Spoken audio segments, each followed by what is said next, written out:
कृष्ण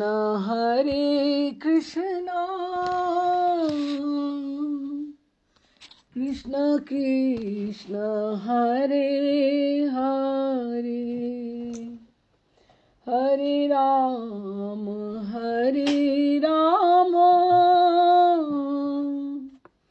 राम राम हरे हरे हरे कृष्ण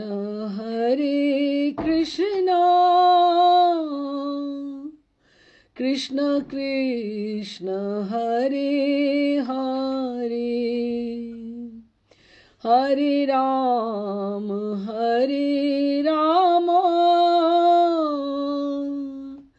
राम राम हरे हरे हरे कृष्ण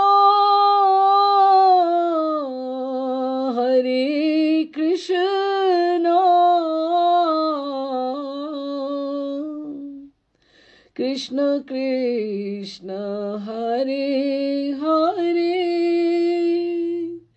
हरे राम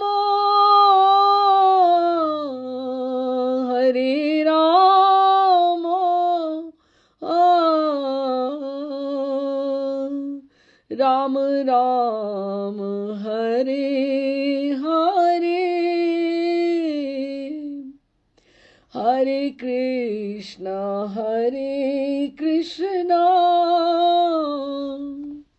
कृष्ण कृष्ण हरे हरे हरे राम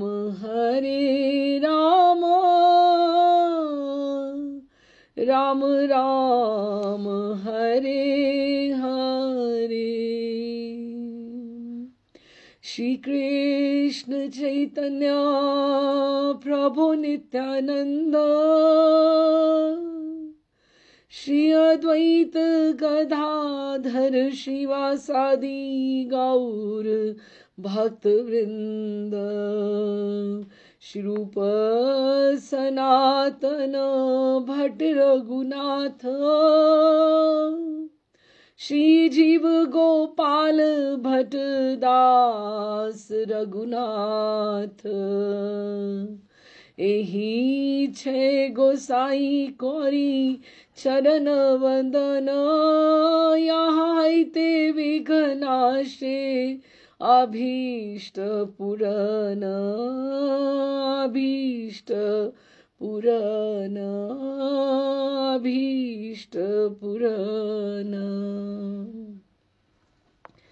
राधे श्याम जी। बस हम पिछले पड़ाव पे हैं श्री नरोत्तम प्रार्थना के, तो उसी में आज हमने 49th पद हम करने वाले हैं। कुल अभी जो है 55 हैं, 55 हैं पद टोटल, और बस 6 ही बाकी हैं इसके पश्चात। तो ये जो है पद प्रार्थना के जो पद हैं, ये हमारा पथ प्रदर्शन तो कर ही रहे हैं और हमें ये भी बता रहे हैं कि कैसे एक साधक में क्रंदन और विरह की भावना आनी चाहिए। ठाकुर जी के लिए प्रीति जब तक नहीं आएगी तब तक विरह क्रंदन की भावना नहीं आएगी। तो ये पहले हम इसका गान कर लेते हैं। जिसके पास नहीं है, जिसके पास है ग्रंथ वो निकाल लें। और 49th ये है। एई बार पाइले देखा चरण दुखानी,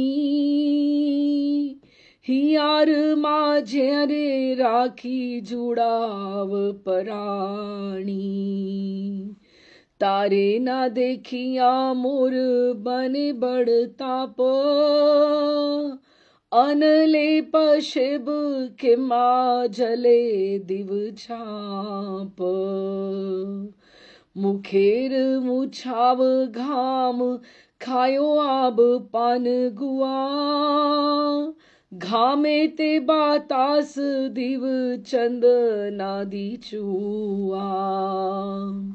वृंदावनेर फुलेर गांथी आदिव हार, बनाइया बांधीव चूड़ा कुंतलेर भार, कपाले तिलक दिव चंदनेर चांद, नरोत्तम दास कहे पीरी तेर फांद, पीरी तेर फांद, पीरी तेर फांद।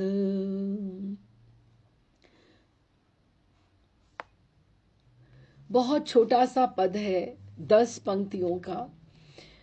तो पिछली बार जो हमने पढ़ा था, इसका मूड जो है वो हमें समझना पहले आवश्यक है कि ये क्या मूड है। ये जो प्रार्थनाएं हैं, ये पहले भी हम बात पिछली बार भी की थी, वैसे भी करते रहे हैं कि ये कोई लीलाएं नहीं हैं, कि जो एक कॉन्टिन्यूटी में कोई घटनाक्रम नहीं है कि जिसमें, लेकिन ये रस और तत्व का एक बहुत बड़ा मिश्रण है। या हम तत्व के बारे में पढ़ सकते हैं किसी ग्रंथ में, जैसे हरिविलास, हरि भक्ति विलास ग्रंथ है, जिस तरह से षट संदर्भ है। तो या फिर हम रस ग्रंथ के बारे में पढ़ सकते हैं। ये जो ग्रंथ है सबका मिश्रण है, उनका मिश्रण है। इसमें आपको रस भी मिलेगा और तत्व भी मिलेगा, और इसमें कोई घटनाक्रम नहीं घटित हो रहा, ना ही कोई लीला कोई कॉन्टिन्यूटी में चल रही है। लेकिन प्रार्थनाएं जो हैं, ये उसका मूड समझकर हमें भी उस प्रार्थना के जो मूड में जाना है कि वो किस तरह से है। एक शब्द हमने पिछले पद में हमने प्रयोग में लेकर आए थे, बीजक। ये महर्षि बात करते हैं कि बीजक जो पिछली बार अगर स्मरण हो, जिसने क्लास अटेंड की थी पिछली बार, बीजक बोलते हैं जिस तरह से पहेलियां होती हैं, पहेलियां कि किसी चीज का बीज दिया जाता है, फिर आपको उसको फॉलो करना होता है। जैसे हम सोचें कि ये फिलिंग द ब्लैंक्स है, फिलिंग द ब्लैंक्स है, बीजक उस तरह से है कि जैसे आपको अभी 5 स्टेप्स फॉलो करने हैं, तब आप रिजल्ट तक पहुंचोगे। तो ये जो प्रार्थना है, ये काफी हमने ऐसी भी की हैं जो बीजक के रूप में आई हैं, कि उसमें क्या है हमें नहीं समझ में आता, लेकिन हम एक एक पंक्ति को आगे बढ़ते जाएंगे तो वो हमें इशारा करती जाएगी कि अब आप दाएं मुड़ो, अब दाएं मुड़ो, अब आप 4 कदम आगे मुड़ोगे तो फिर अब आपको सीधे जाना है या आपको बाएं मुड़ना है या किस तरह से आगे चढ़ना है। ये बीजक तरह के, बीजक जाति के पद हैं। उस तरह से पर्चियां, जैसे पर्ची दी होती है, एक एक कहीं ना कहीं स्लिप नोट दिया होता है, उस तरह से। तो बीजक प्रदान ग्रंथ है, और इसमें आप अपने प्रयास आपका कहाँ तक रहेगा, आपका अपना प्रयास तो उतना नहीं है जितना गुरु कृपा का श्रेय है उसमें, या आपका स्वाध्याय, आपका संग जो है आपको आगे। एक जैसे आप मंदिर में चले जाओ तो एक धक्का लगा तो आप एक साइड पर भी हो सकते हो, लेकिन एक धक्का लगा तो आप ठाकुर के समक्ष भी जा सकते हो। तो उसमें हमारा उतना प्रयास शायद नहीं है, क्योंकि भक्ति में अपना प्रयास लेकर चलेंगे तो हम कहीं भी नहीं पहुंच पाएंगे। हमारे में योग्यता है ही नहीं, हो भी नहीं सकती। केवल और केवल गुरुर भजन विक्रमात्, गुरु, इसीलिए परंपरा की महत्वता है, परंपरा का श्रेय है, परंपरा के साथ जुड़े रहने का, उसके साथ आगे बढ़ने की बात है। तो ये जो हमने पिछला पद पढ़ा था, वो वो था, वो राधा रानी के विरह का पद था, जिसको माथुर विरह कहा गया है, माथुर विरह कहा गया है। तो अभी हमें वापस से उस माथुर विरह के मूड में जाना होगा। उससे पिछला जो था वो किसका था, उन्होंने श्री कृष्ण चैतन्य प्रभु से कृपा की याचना की थी। जय जय श्री कृष्ण चैतन्य नित्यानंद, जय अद्वैत चंद्र, जय गौर भक्त वृंद करके उन्होंने राधा रानी के मूड की याचना की थी। कौन से? विरहा के मूड की। तो हमने पिछला 48वां जो पद पढ़ा था वो था, कभी कृष्ण धन पावो हियारे माझेर पावो, कि मैं राधा रानी जब अक्रूर ले गया है ठाकुर जी को, वो मथुरा का जो विरह है वो माथुर विरह कहलाया जाता है। तो उसके मूड में लिखा था कि ये मुझे प्राप्ति कब होगी। तो पूरा उसका पुनरावृत्ति ना करते हुए केवल जो लास्ट उसकी पंक्तियां थी उसी से हम कंटिन्यू करते हैं।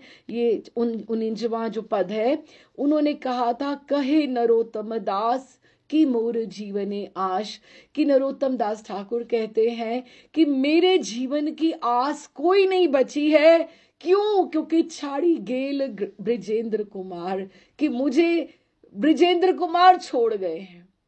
ये राधा रानी के विरह का मूड है, डिजेक्शन का मूड है, रिजेक्शन का मूड है, कि उनको लगता है कि उनको मेरे से अच्छा वहां पे कोई और मिल गया है, या वो मुझे भूल गए हैं। गंगा गए गंगा राम, जमुना गए जमुना राम। वही तो, जहां ठाकुर गए हैं उन्हीं के हो गए हैं। नीके रहो उन्हीं के रहो, नीके रहो, तुम बस ठीक ठाक रहो, तुम उन्हीं के रहो, तुम मेरे पास मत आओ। जो हंसदूत लिखा गया है, उद्धव संदेश लिखा गया है, विदग दग माधव ललित माधव में ये सब भूमिका जो सारी बांधी गई है, ये प्रिया जी का माथुर विरह ही है, जिसका उन्होंने आभास मात्र इधर हमें दिया है। तो अभी हम वापस से उधर पहुंच रहे हैं। लेकिन हमने पिछली बार एक बात की थी कि आप देखो, विरह माथुर जो है, माथुर विरह जो है, उसका अनुपात कितना है, उसकी इंटेंसिटी कितनी है, पहले हम उसका ये अनुभव करें। क्या वो जगत जैसी है? एक जगत का भी एक पति प्रियतम प्रवास चला जाए, कि वो बाहर चला जाए, विदेश चला जाए, तो एक नवोड़ा की, एक नवदुल्हन की, या एक नई छोटी उम्र की आयु की स्त्री की क्या स्थिति होती है विरह में, उसका कैसा क्षण। और ये जो है अलौकिक दिव्य धरा के ऊपर दिव्य दंपत्ति हैं, ठाकुर जी और प्रिया जी दोनों एक लीला के लिए। हम पहले वो अनुपात, वो धरा तो हम महसूस करें ना, कि जिसके ऊपर हमें विरह माथुर की बात शुरू करनी है, तो पहले हम करें कि वो पहले मिलन ही कितना है उनका। मिलन तो इतना मिलन है, आप ये समझें कि राधा रानी बैठी हैं, राधा रानी बैठी हैं, तो ठाकुर जी पीछे बैठे उनके केश संवार रहे हैं, है ना, उनके केश संवार रहे हैं। केश संवारते संवारते प्रिया जी के कुटिल कुंतल जो है, कुटिल राशि है, घुंघराली अलकावली है प्रियाजू की। अब कुटिल, हम जैसे सहज होना बहुत अच्छा है, जगत में कुटिल नहीं होना चाहिए। ठाकुर जी भी कहते हैं कि मुझे सहजता अच्छी लगती, कुटिलता छल कपट अच्छा नहीं लगता। लेकिन कटाक्ष जो होते हैं वो कुटिल जैसे सखियों के होते हैं, या कुंतल राशि जो है, केश राशि जो जितनी कुटिल होती है उतनी अलकावली सुंदर लगती है। ये माधुर्य को, सौंदर्य को बढ़ाने वाली है। ये डिपेंड करता है कि हम किसकी बात कर रहे हैं, कुटिलता कहाँ अच्छी है और कहाँ नहीं अच्छी है। तो ठाकुर जी पीछे बैठे प्रिया जी के केश संवार रहे हैं। तो केश संवारते संवारते प्रिया जी के हाथ में जो दर्पण है, जैसे श्रृंगारवट की लीला है, तो प्रिया जी को अपने अपने मुखारविंद के साथ वो अनुभव तो ये करा रही हैं सब सखियों को कि मैं अपना ही मुख देख रही हूँ, दर्शन कर रही हूँ, लेकिन पीछे से उनको ठाकुर का भी दिख रहा है, ठाकुर का भी आभास दिख रहा है। तो दोनों का मुखारविंद है, प्रिया जी का भी और ठाकुर जी का भी। लेकिन फिर भी है तो वो प्रतिबिंब ही ना, है तो प्रतिबिंब ही ना, तो उसको देखकर भी प्रिया जी व्याकुल हो जाती हैं। तो वो कहती हैं क्या हो कि ठाकुर को मैं समक्ष बुला लूं, ठाकुर को समक्ष बुला लूं, लेकिन ठाकुर तो केश संवार रहे हैं, धीरे धीरे केश संवार रहे हैं, तो वो कैसे आगे आएंगे। तो उनको विरहा होना, विरहा अभी देख रही है, अभी उनका प्रतिबिंब देख रही है, तो भी उनको विरह हो रहा है। आप देखो तो सही धरा कैसी है। तो आप उसके आगे क्या करती हैं कि करते करते जब ठाकुर जी ने केश संवार रहे हैं तो एकदम से ऐसे हाथ पकड़ा कि जैसे कि आप मेरे केश अच्छे से संवार नहीं रहे हो, खींच रहे हैं, खींच रहे हैं, दर्द हो रहा है। तो ठाकुर जी एकदम कूद कर आगे आ गए। प्रियाजू प्रियाजू, आपको दर्द हुआ क्या? मैं नहीं नहीं नहीं, मैं अच्छे से करता हूं।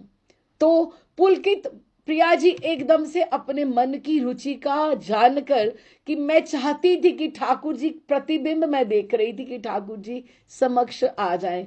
तो अभी क्योंकि प्रिया जी का जो एक एक जो केश है, प्रिया जी केश जो है, प्रिया जी महाभावमय है।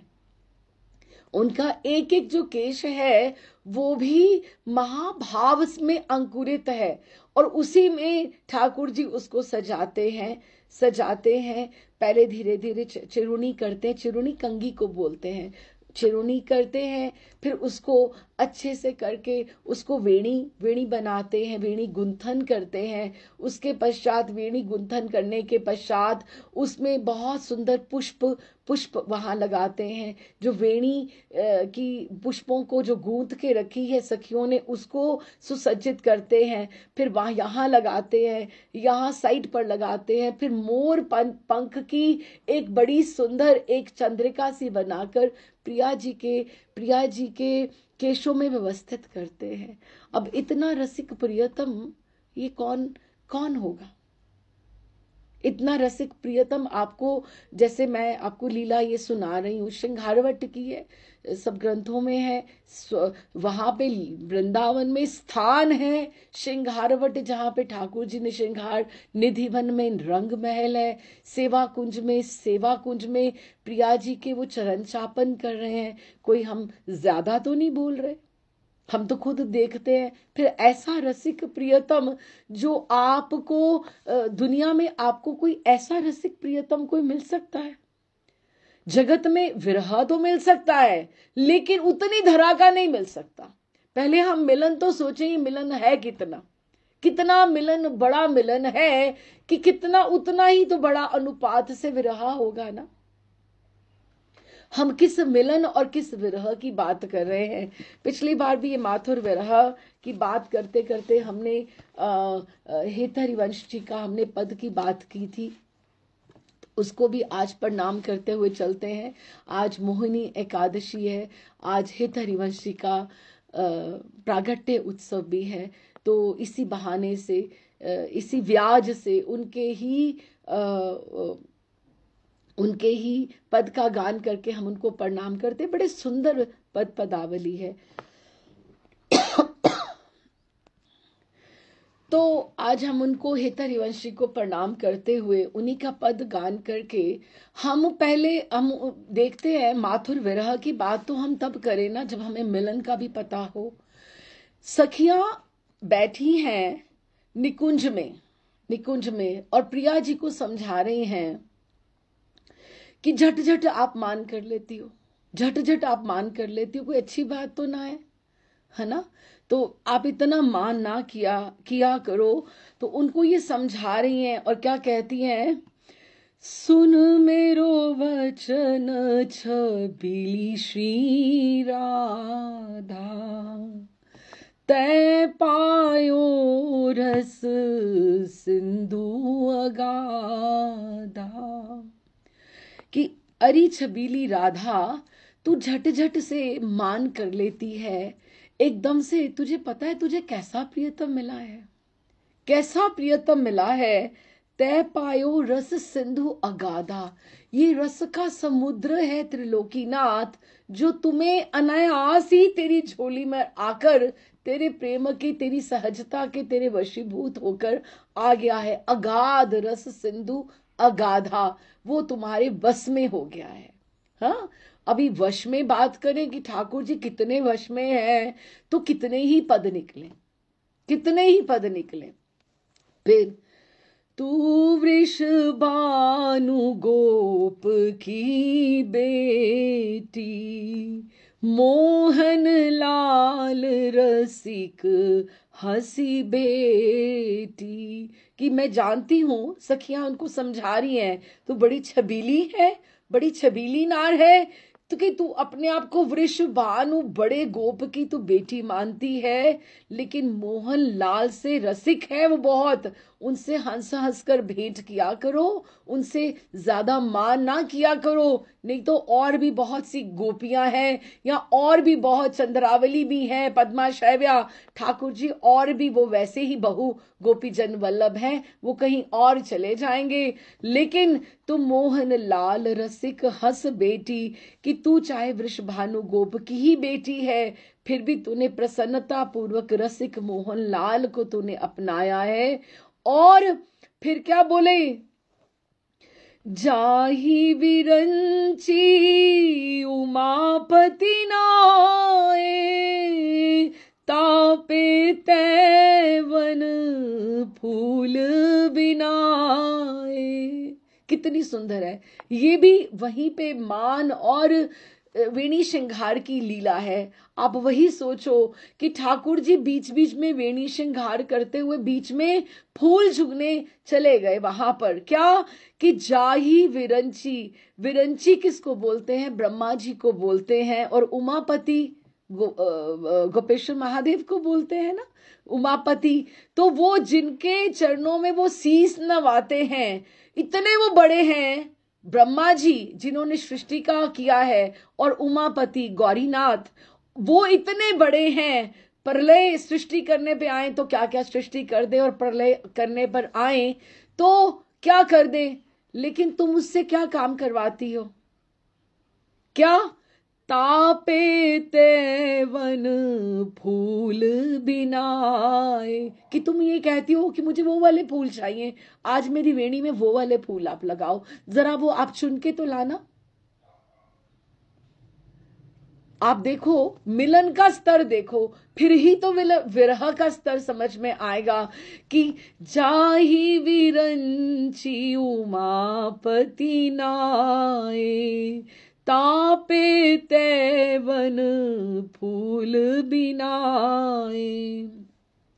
जो रस नेति नेति श्रुति बाख्यो, ताको ते अधर सुदारस चाख्यो। क्या बोला कि जो सब ग्रंथों में सबने ये लिख दिया कि ठाकुर जी के बारे में नेति नेति नेति, ना इति, इसका अंत नहीं है, ये इसमें कितना रस है त्रिभुवन नाथ में, ना इति इसका अंत नहीं है, ना इति हम इसके आगे नहीं कह सकते, और उसी रस का तुमने अपने अधरों से पान किया है,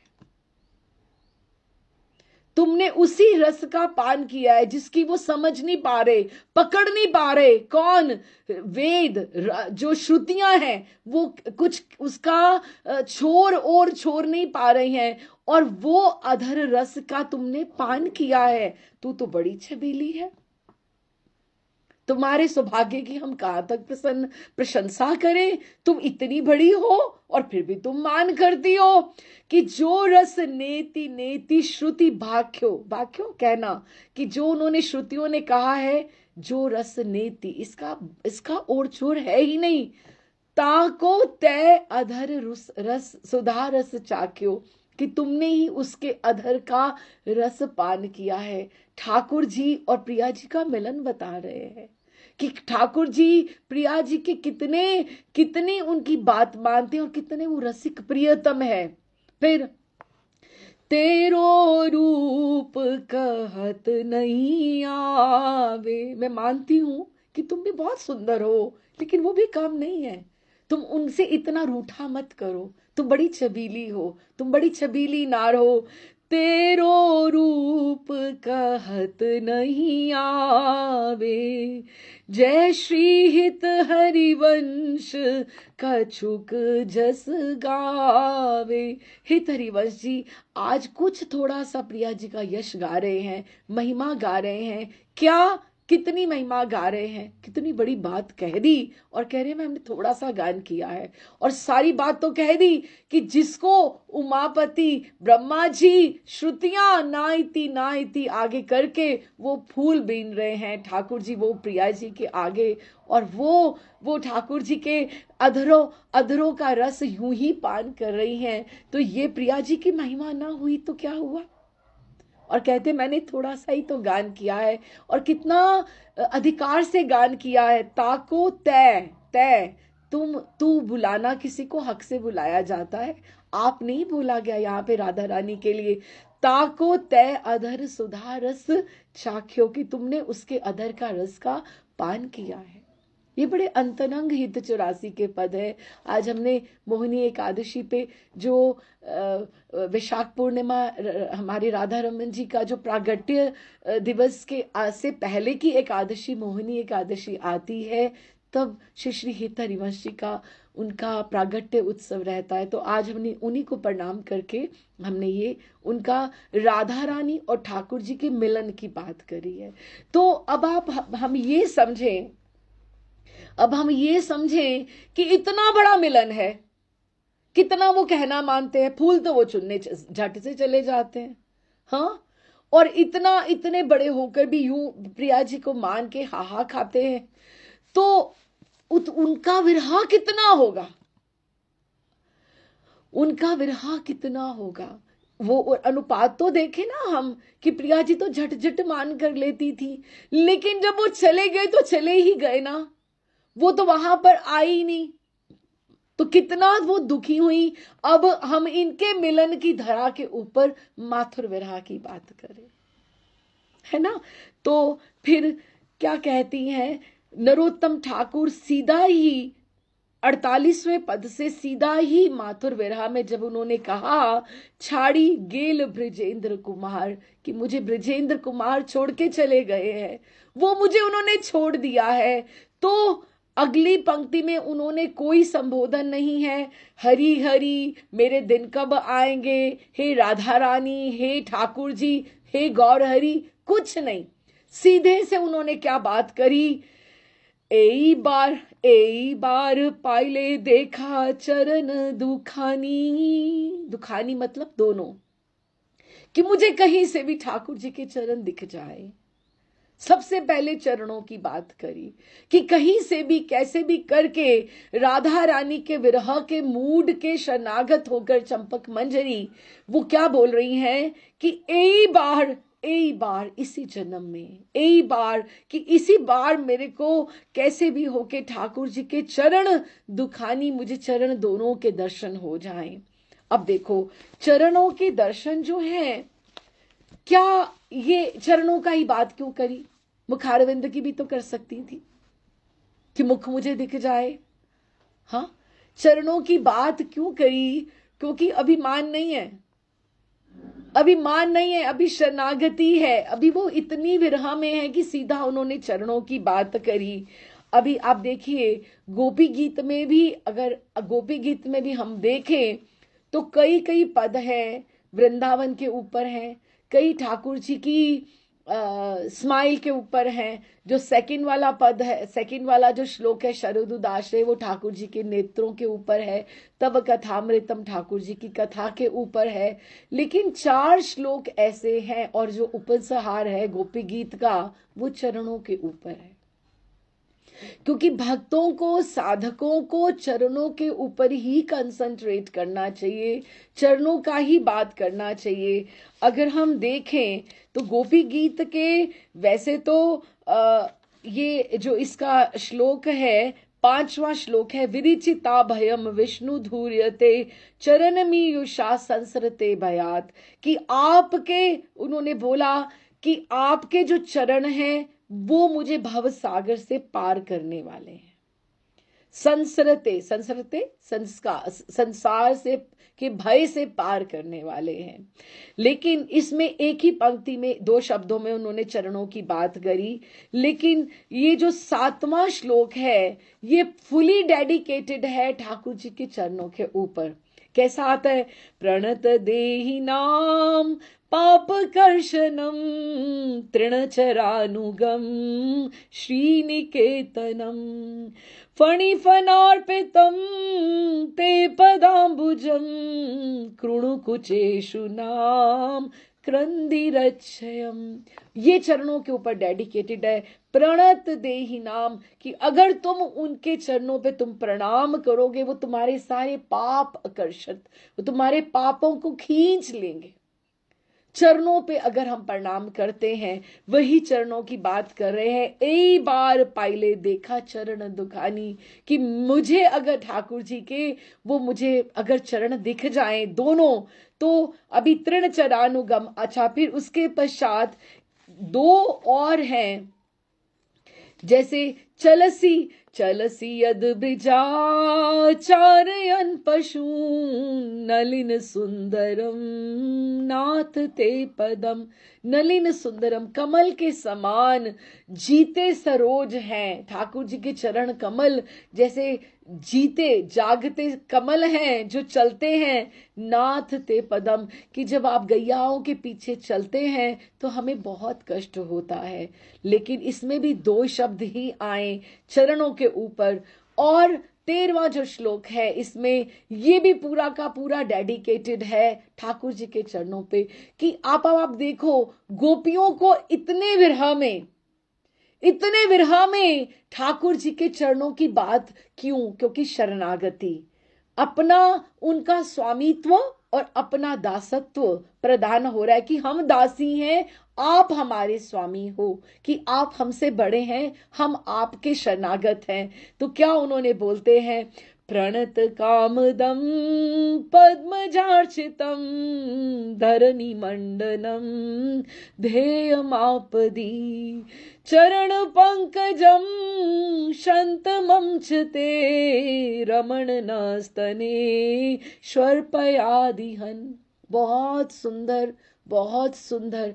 एक एक जो इसका शब्द है ठाकुर जी के चरणों पर कैसे घटित हो रहा है। यही चरणों की मांग जो है प्रिया जी स्वयं कर रही हैं, इधर गोपियों ने करी है।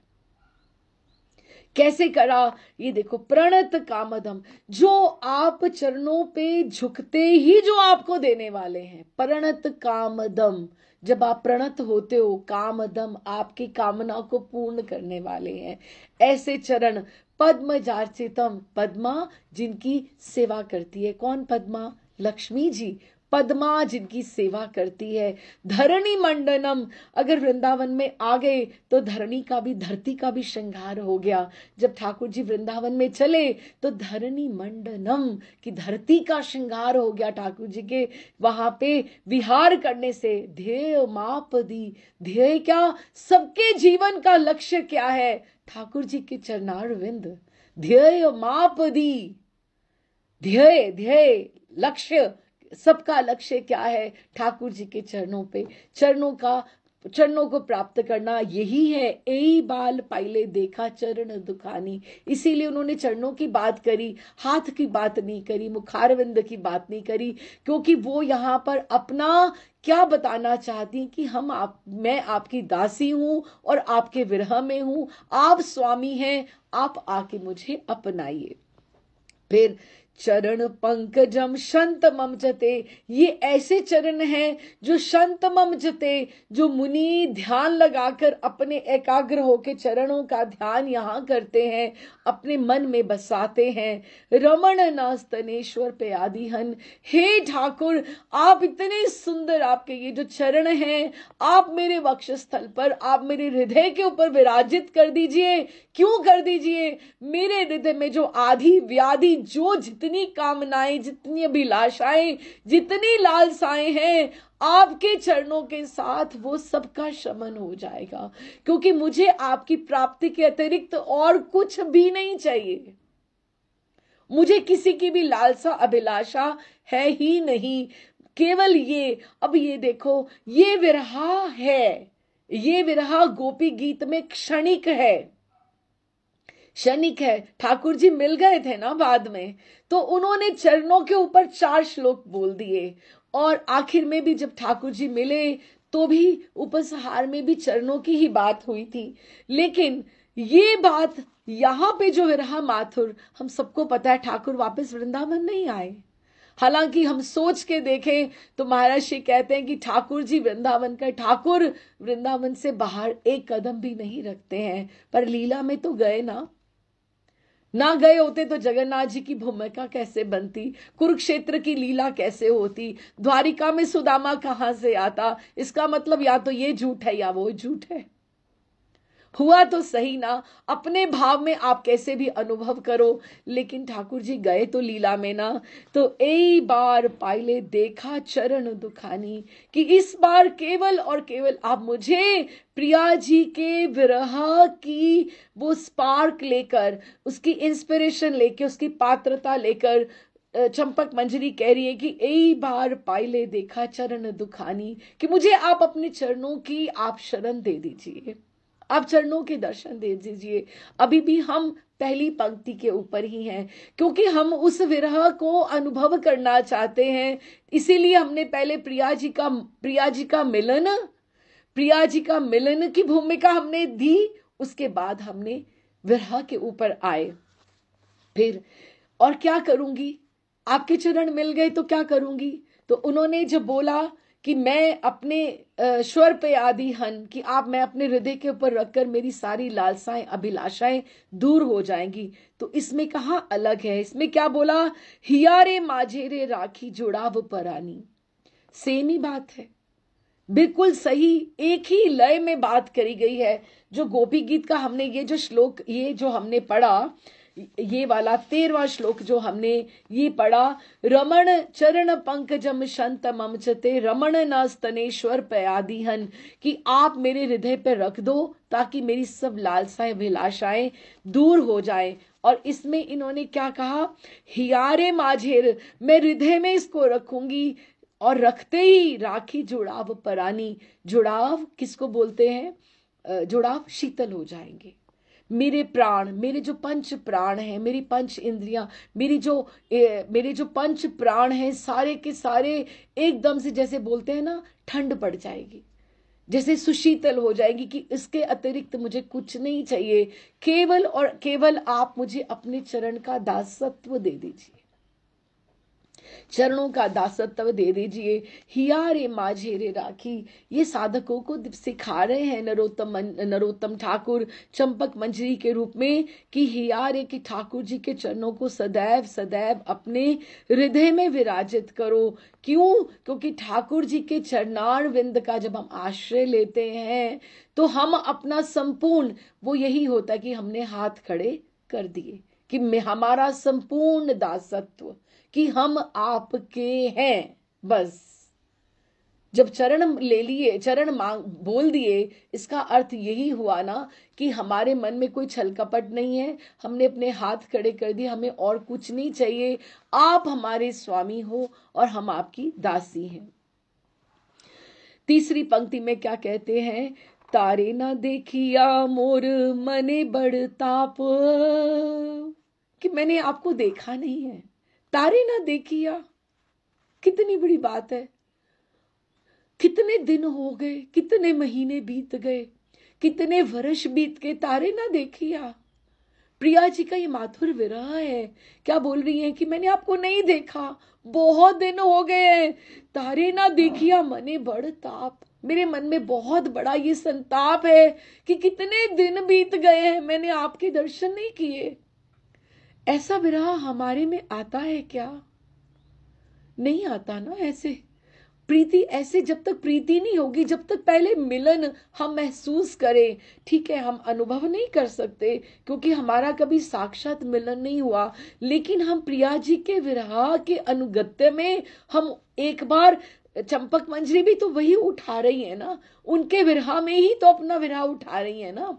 तो हम भी तो सोच सकते हैं ना, कितनी योनियां बीत गई, कितने जन्म बीत गए, ठाकुर तारे ना देखिया। मैंने आपका दर्शन नहीं किए। तारे ना देखिया मोर मन बड़ ताप, मेरे मन में बड़ा ताप है, तो क्या करूं। अनले पशिव की मां जले दिव झाप। अनले पशिव, अनले पशिव किया, क्या अनले, अनले अग्नि को बोलते हैं, पशिव किया कि मैं अपना, मुझे दिल करता है मैं अपने आप को अग्नि में जला दूं, मैं अग्नि में दहा कर दूं अपने आप को, मुझे ऐसे शरीर को रख के कुछ नहीं करना है। अनले पशिव किया जले दिव झाप, मैं जल में डूब जाऊं। जले दीवा झाप, ये राधा रानी का विरह है, माथुर विरह है। उस समय वो क्या अनुभव करती होंगी, ऐसे प्रियतम को पाके उन्होंने खो दिया, जो उनकी वेणी संवारा करते थे, जो उनके उनके निकुंज के बाहर हाहा खाया करते थे, उनको मान उनका मनाया करते थे। अनले पशिव किम्मा जले दिव झाप, कि मैं जल में, अगर अगर हम ये सोचे महाप्रभु गौर हरि क्या गंभीरा में कभी वो गैयाओं के बीच में मिलते थे गंभीरा के समय, कभी उनकी कूर्म आकृति हो जाती थी, कभी उनकी दीर्घ, कभी ये अस्थियां, ये जो सारे के सारे जो जॉइंट्स होते हैं वो खुल जाया करते थे, कभी दीर्घ काया हो जाते थे, कभी एकदम से कूर्म आकृति हो जाती थी, गोल मोल बिल्कुल ऐसे हो जाते थे। तो इसमें ये अग्नि में अपने आप को दाह करना या जल में डुबोना, ये प्रिया जी ने कैसे नहीं सोचा होगा कि मैं यमुना जी में डूब जाऊं, कितना विरह रहा होगा। अनिले पशिव किवा जले दिवा, फिर ये विरह को अनुभव करने के लिए, ये प्रेम को अनुभव करने के लिए, राधा रानी के लिए, इसीलिए तो गौर हरि का प्रादुर्भाव है, यही तो अनुभव करने आए हैं वो, कि प्रिया जी ने मुझे कितना मेरे से मिलन हुआ, कितना मुझे चाहा, और कितना मुझे, मेरे लिए उन्होंने विरहा मेरा कितना हुआ। वो कृष्ण होकर भी, हालांकि वो जगन्नाथ बन गए, उनके पूरे के पूरे उनकी नेत्र जो थे विगलित हो गए, सारे के सारे श्री अंग ऐसे। सुदर्शन तो मैं सुदर्शन का मैं बात कर रही थी वृंदावन में, सुदर्शन किसी से बात करी थी तो कहते सुदर्शन की आप बात कर रहे हैं कि आपको उनका हार चाहिए, लंबा हार चाहिए, तो लंबा कैसे, सुदर्शन का तो गोल होना चाहिए। तो मैंने कहा अपने जगन्नाथ जी के सुदर्शन के आपने कभी दर्शन किए हैं क्या? सुदर्शन तो लंबा है, वो तो दंड की तरह हो गया, सुदर्शन को तो गोल होना चाहिए। जो जगन्नाथ जी, बलभद्र, सुभद्रा, उनके तो जो विग्रह जो हुए सो हुए वो हमें नजर आते हैं, जो उनका दंड नजर आता है, वो दंड क्या, सुदर्शन क्या है, वो तो गोल था, क्योंकि वो द्वारिका लीला में ठाकुर जी के संग में खड़ा था जब ये सारा का सारा विरह की बातें सुन रही थी, तो वो दंड की तरह वो गोल, अगर उसकी गोल की आकृति दंड की जैसी स्टिक की तरह हो सकती है, लंबी हो सकती है, तो ठाकुर जी ऐसे हो जाएं तो कौन सी बड़ी बात है। तो वो एकदम से आश्चर्यचकित हो गए, कहते हाँ ये बात मैं भी दर्शन किए, वो दंड, अच्छा वो सुदर्शन इस तरह से लीला में हो गया था, क्योंकि जगन्नाथ जी की लीला में हुआ ऐसा, दंड तो ऐसे ही होगा, विरह, उसको विरह का ऐसा भाव हो गया। तो फिर ये अनले पशिव किया, मैं क्या करूं, अग्नि में अपने आप को जला लूं, या जले दिव्य झाप, या यमुना जी में मैं जाकर डुबकी लगाकर मैं अपने आप को मैं वो अपने आप को, देह को त्यागने की बात कर रही हैं। और आपको एक और बात बोलूं, जब वृंदावन में ठाकुर चले गए, माथुर विरह जो था इतना प्रबल था, पशु पक्षियों मृग में, सब में माँ में, सखियों में, सखाओं में, इसकी हम बात कर रहे थे, पिछली बार भी कर रहे थे बात, ये कॉन्टिन्यूटी में ही थे दो पद, लेकिन हमने कहा एक एक अलग अलग से करेंगे। ये माथुर विरह के ही दो पद हैं, यही बीजक है, यही हमें इंगित पर्चियां दी हैं कि ये अगर उन्होंने होड़ लगी हुई थी कि किसका विरह अधिक है, इसका सखाओं का अधिक है या गोपियों का अधिक है या मां का अधिक है, किसका अधिक विरह है, सारा का सारा, तो उन्होंने विरह अधिक किसका है, ये सारा का सारा जो विरह है, तो उन्होंने फिर क्या कहते हैं कि उनको एकदम से लगता, हाँ ये बात कर रही थी, बात उतर गई थी दिमाग से, कि अगर राधा रानी अपने आप को, जैसे वो कह रही हैं, अनले पशिव किम्मा, अगर अपने आप को वो कर लेती, देह छोड़ देती, तो क्या वृंदावन वासी राधा रानी के मुखारविंद को देखकर ही वो जीते रहे। यशोदा मैया अगर इतने बरस जी, अगर, तो इसीलिए जी क्यों, क्योंकि राधा रानी जीवित हैं। अगर राधा रानी है तो ठाकुर अवश्य यहां पर आएंगे, और राधा रानी ही प्राण है, इसलिए वो वृंदावनेश्वरी है। ठाकुर तो फिर बाहर के हो गए, लेकिन राधा रानी ने कभी वृंदावन नहीं त्यागा। उन्हीं की आस में सारे सबकी आस बंधी हुई थी, और वो एक दूसरे को देखकर, जैसे कोई दुख में होता है तो आप एक दूसरे को सांत्वना देते हो, अपने दुख को पीछे कर लेते हो, क्योंकि आपको लगता है कि दूसरे का दुख मेरे से ज्यादा बड़ा है। तो ऐसे ही सब कहते रहे।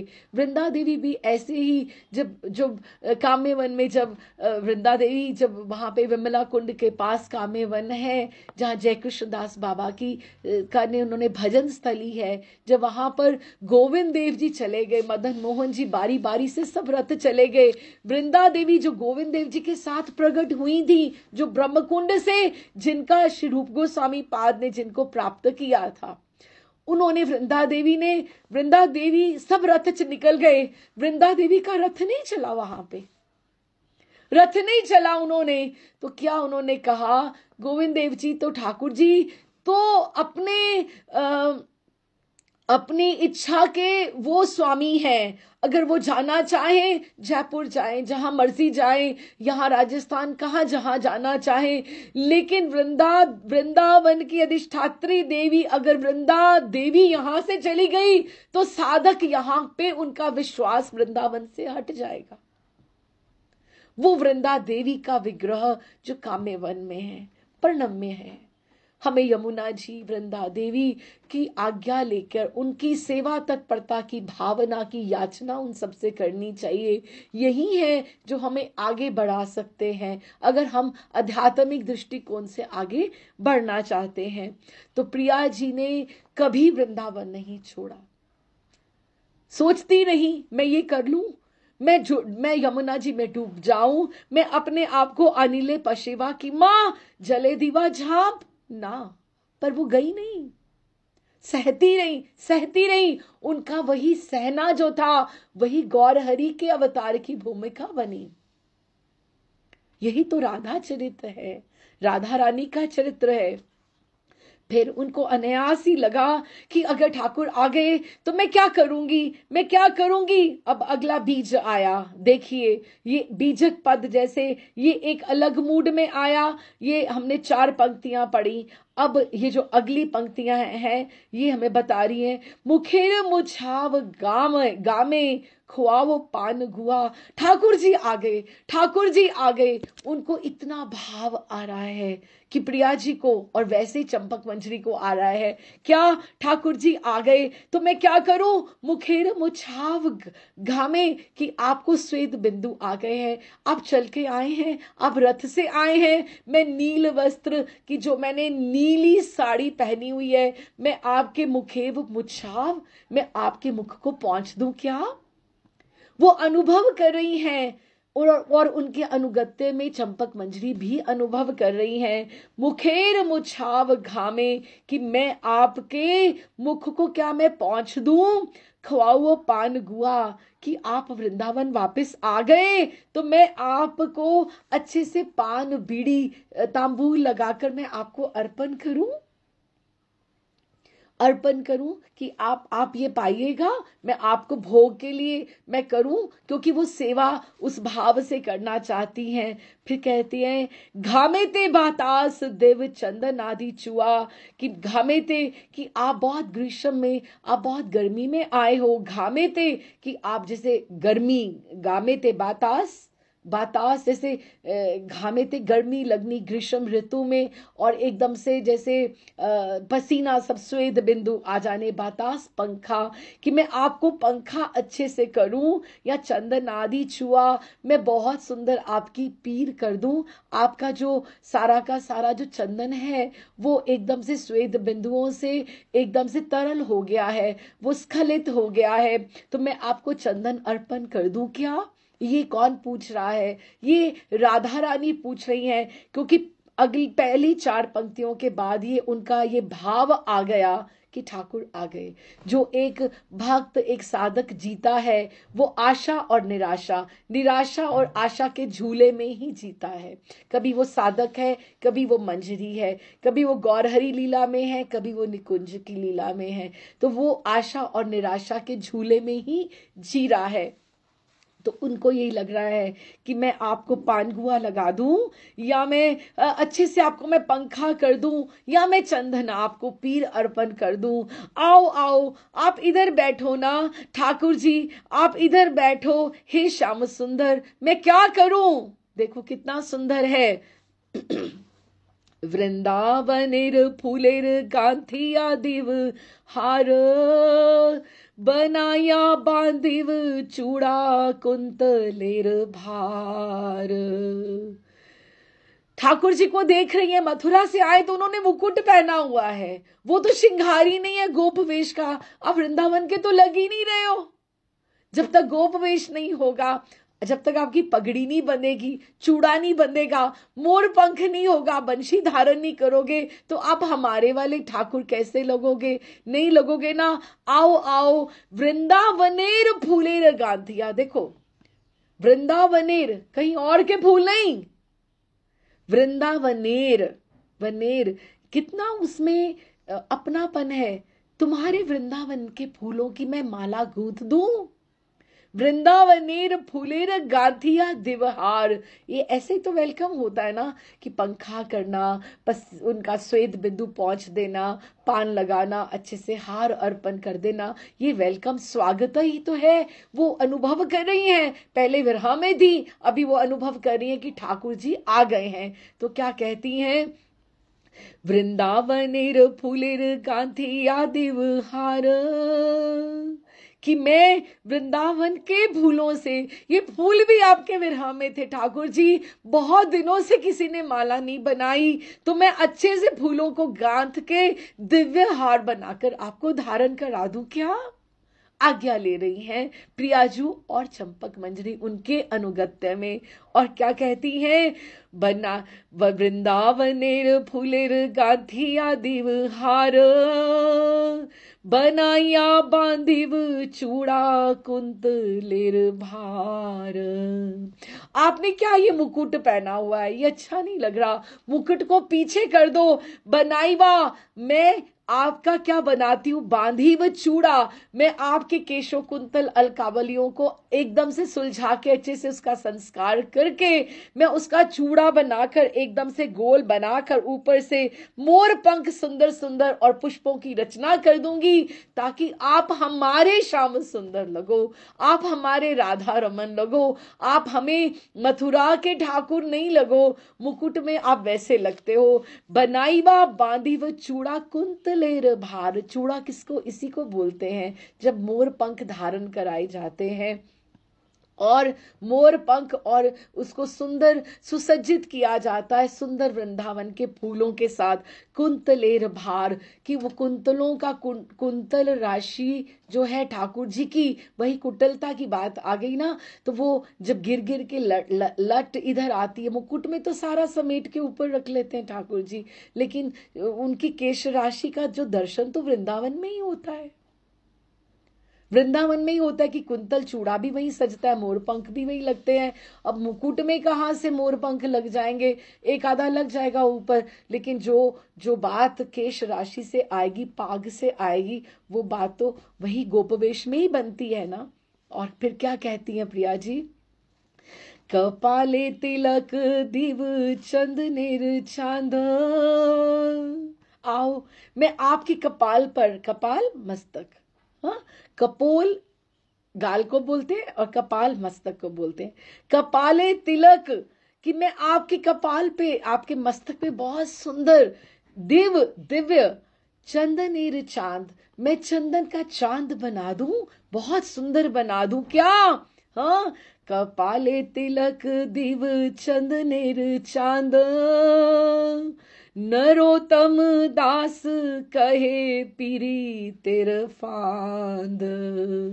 और वापस से वो उसी भाव में नरोत्तम दास चंपक मंजरी से वापस साधक वेश में आके कहते हैं, एक तो ठाकुर इंद्रनीलमणि, इंद्रनीलमणि के ऊपर वो जो चंदन कितना सजता है, चंदन गोपी चंदन पीला रंग काले के ऊपर कितना सजता है, स्वर्ण का रंग।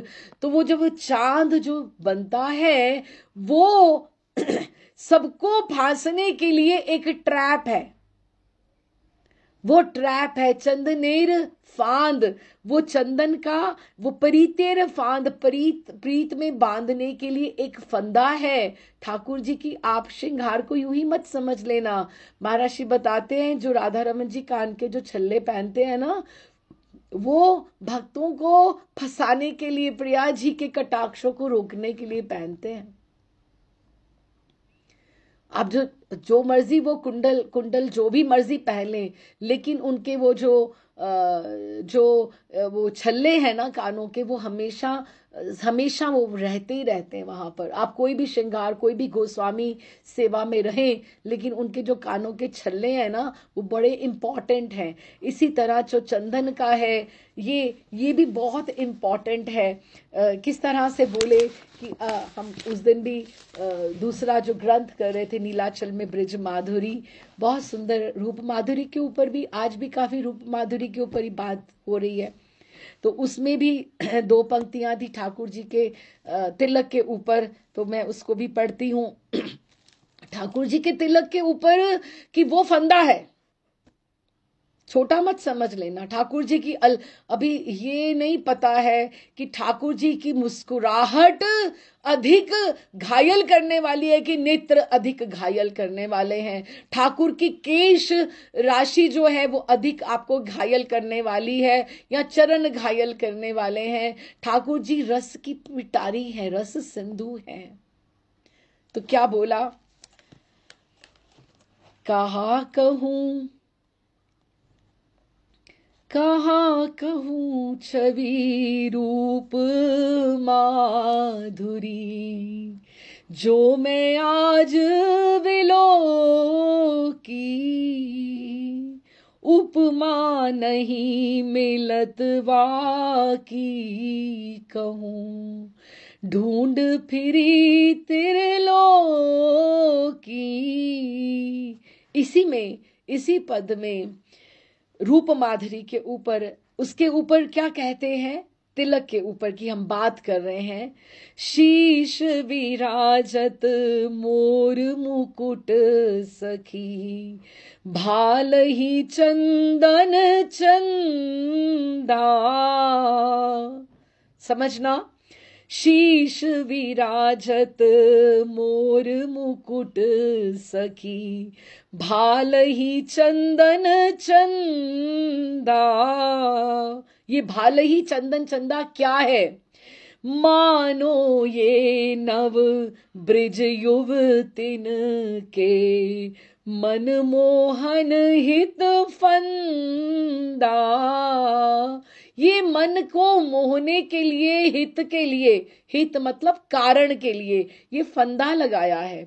जैसे कोई ऐसे कोई लगा लेता है ना, कोई गोल गोल कुछ ऐसा बना लेता है कि जो मुझे कोई देखे तो बस इसमें ही फंस जाए।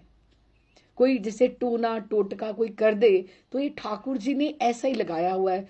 तो थोड़ा ध्यान करके, अगर अभी जगत के रस चखने हैं या अभी इच्छाएं बाकी हैं या इधर उधर जाना है, तो ठाकुर के तिलक की तरफ कहीं देख मत लेना, नहीं तो फिर वही बात आ जाएगी, कलिंदी यदि आसी, कि अगर तुम यमुना के तट पर गई तो फिर तुम गई। और महाराज जी तो हमारे वैसे ही कहते हैं कि जा फिर मर, जा फिर मर, कलिंदी यदि यासी। तो इसी तरह से इन्होंने 4 पंक्तियां हमारी माथुर विरह की थी और ठाकुर जी का उनको ये लगा कि प्रिया जी को ये लगा कि ठाकुर जी आ गए हैं, तो मैं उनको पान खिला रही हूँ, मैं उनका केशों का श्रृंगार कर रही हूँ, मैंने बड़ा सुंदर चूड़ा बनाया है, मैंने उनका चंदन का मैं तिलक लगा दूं, मैं उनका दिव्यहार और वृंदावन के फूलों का, मथुरा के फूल नहीं, बाहर के नहीं, मेरे वृंदावन के फूल जो बहुत दिनों से उदास थे, आज उनको भी सेवा का सौभाग्य मिले, तो मैं ये सारा का सारा कर दूं। तो ये इसके साथ ही इसका अधिकतर मैंने इसको एक एक पंक्ति में पहले थोड़ा मिलन में और इसको किया, प्रयास किया, तो फिर भी ये एक एक्नॉलेजमेंट है कहने की कि ये है छोटी छोटी सेवाएं, छोटी छोटी सेवाएं, कोई बड़ी बात तो नहीं है ना। मैं आपकी केश संवार दूं, आप हर एक को तो नहीं कह सकते हो ना, बहुत कोई अपना होगा तो तुम्हारा मुकुट अच्छा नहीं लग रहा, मैं तुम्हें इसका केशों का कुंतल बना दूं, आप किसको कह सकते हो, बहुत अपने को ये बात कह सकते हो ना। तो ये अपनत्व की बात है ये छोटी छोटी बातें, लेकिन इसमें कितनी बड़ी बॉन्डिंग है, कितना बड़ा अपनापन है, कितना बड़ा अधिकार है, और वो प्रिया जी का ठाकुर जी के प्रति ही हो सकता है। कहीं तो वो बात कर रही है 4 पंक्तियों में, ये हमें बीज मिला था कि मैं मर जाऊं, मैं यमुना जी में डुबकी लगाकर अपना शरीर छोड़ दूं, और कहाँ वो उनका श्रृंगार कर रही हैं, और नील वस्त्र से के आंचल से उन्होंने उनको पहुंचा, कपूर वासित पान का बीड़ा अर्पित किया, और कोमल अंग को आने में कितना श्रम हो गया, तो मैं पंखा झलकर उनकी थकान दूर करके उनको शीतल चंदन सुगंधी गंध द्रव्य लगाकर मैं पान बीड़ा दूं, और अपने हाथों से वृंदावन के पुष्प चयन करके मैं माला गले में बना के पहना दूं, और मैं अपने हाथ से उनका चूड़ा बांध दूं, और कपाल पर मनोहर चंदन का मैं तिलक लगा दूं। क्या ये सब छोटी छोटी सेवाएं हैं, हम भी ठाकुर जी की हैं, ये सब छोटी छोटी सेवाएं हैं, लेकिन अपने हाथ से हम करने का अभ्यास करें, अभ्यास करते करते ही हम उस योग्य होंगे कि कभी हमें कहीं स्थान मिले तो हमसे वहां जाकर भी परफेक्शन से ये काम हो पाए, ऐसी सेवाएं हो पाए। और बहुत सारे लिखे गए हैं, आनंद वृंदावन चंपू में है, पद कल्पतरु में है, बलराम दास जी ने, ज्ञान दास जी ने, कि भाले से चंदन चांद, कि माथे पे जो चंदन है नागरी मोहन फांद, कि ये मोहन क्यों लगाते हैं, ये नागरियों को पकड़ने के लिए लगाते हैं, कि बहुत सारे हैं, चंदनेर चांद माझे मृगमंद धांधा, कि जो मृगमद कस्तूरी का वो जो बीच में लगाते हैं ना, बिंदु लगाते हैं, इसी में सारी धांधली है ठाकुर जी की, कि ठाकुर जी का जो तिलक भी है वो सरल सरल नहीं है, ये जैसे वो एक काम बीज मंत्र नहीं होता है, तो ये जो पॉइंट है ना ठाकुर जी का, ये बहुत स्ट्रॉन्ग पॉइंट है। तो जब हम तिलक लगाएं, ठाकुर जी को तिलक अर्पण करें, तो हम उसी भाव से अर्पण करें कि ये युवतियों को पकड़ने के लिए ये फंदा है, ठाकुर जी मुझे भी आप अपने फंदे में आप भी फंसा लीजिए, आप ऐसे पकड़ लीजिए कि फिर कभी मत छोड़िएगा। ठीक है, तो इसके साथ ये हमने जैसे जैसे बीजक ये पद है, बीजक पद कि हमने स्टेप बाय स्टेप हमने समझ समझ के आगे चले, तो वृंदावन मथुरा माथुर विरह की बात करी, मिलन की करी, और फिर उसके बाद करी, और इसमें जो मुझे लगा है मिलन की लीला भी है और विरह की भी लीला है, लेकिन हम इसको ये इसका तीसरी पंक्ति में मुझे बहुत अच्छा लगा कि हम ठाकुर जी को ये बोलते चले, तारे ना देखी या मोर मने बड़ ताप, कि मेरे मन में बहुत ताप है, तारे ना देखी या मोर, कि बहुत दिन हो गए तारे ना देखिया, मैंने तुम्हें देखा नहीं है, बहुत दिन हो गए, कि ऐसा हमें भाव लेकर आना चाहिए कि मैंने आपको देखा नहीं है, आप हो तो सही यही कहीं हो, मुझे भी, हमें सुनते भी होंगे, हमें देखते भी होंगे, लेकिन तारे ना देखी या मोर, कि हमने आपको देखा नहीं। राधे श्याम जी, अभी ठाकुर जी जैसे करेंगे अगला पद, फिर हम उसके हिसाब से 50th पद अगला करेंगे। ठाकुर जी के दर्शन कर लें।